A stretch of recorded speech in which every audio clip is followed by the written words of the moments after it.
Hey everyone, it's April 8th, 2020. If you're watching this in the near future, you're probably stuck at home or you're out of a job or a number of inconvenient things are happening. But I think this is a perfect time for one to invest in their own body. So, what do I mean by that?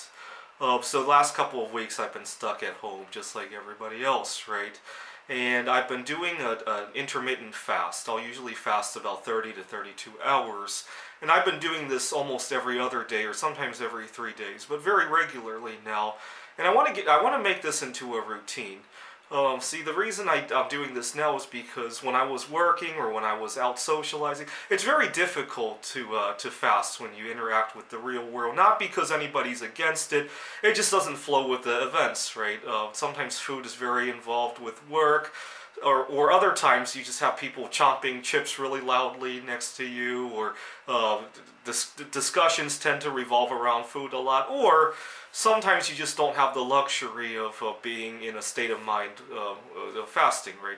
If you have important work to do, if you have to drive, right? Sometimes that doesn't interact incredibly well. Especially for me, I take a lot of supplements for. I have some mental health issues, and I take a lot of supplements. A lot of those supplements don't interact very well with fasting for a number of reasons. I take lithium, and I also take alpha lipoic acid because I have difficulty getting rid of heavy metals from my body. They don't interact very well with fasting. The lithium doesn't seem to work without food. The alpha lipoic acid tends to work too well without food.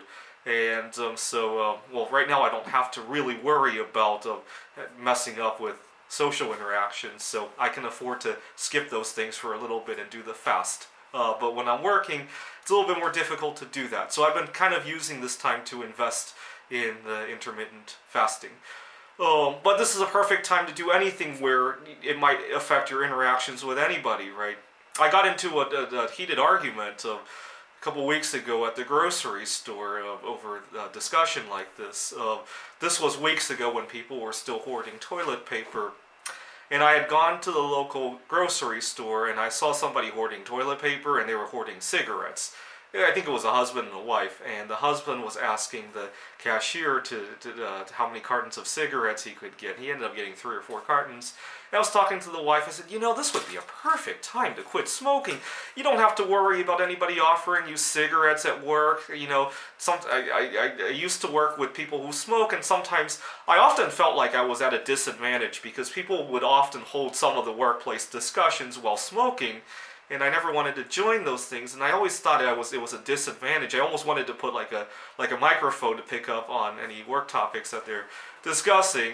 And I was saying, this is a perfect. You don't have to worry about any of that. You don't have to worry about withdrawal. Like if withdrawal causes you to make mistakes at work, if it interferes with your driving, you don't worry about that.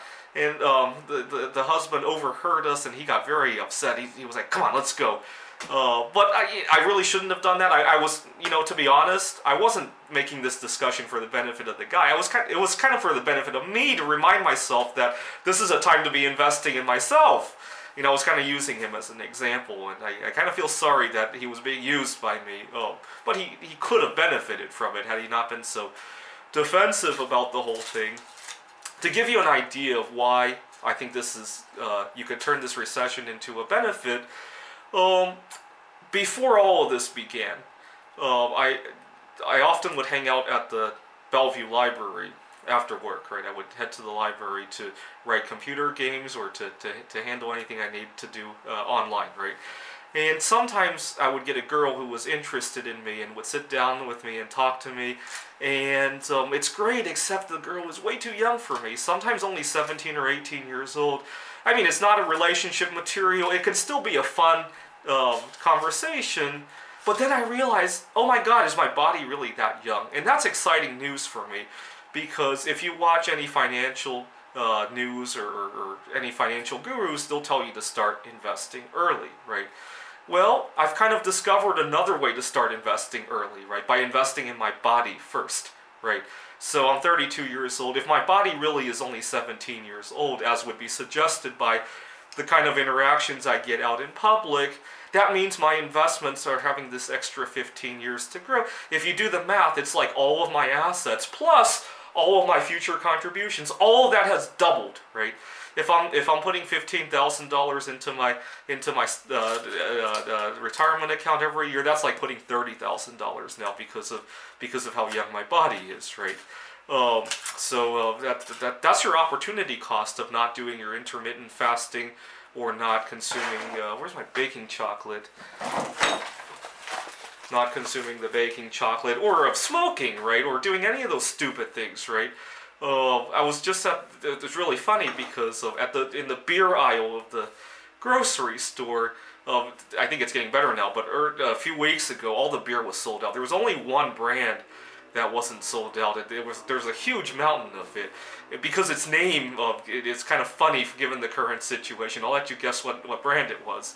But this is really stupid, right? We should be investing in ourselves during this time, now that we can't go out, and now that any of the side effects of investing in yourself aren't really showing off in the social world, right? So after I go back to normal, I hope I can continue the fasting. When I was going to work, fasting often had the social barrier, but now that I take care of all the personal barriers of fasting, I can face those social barriers a whole lot easier when I go back. That's why I call it investing in myself, and I think this is the best investment one can make during a recession. Thanks for watching.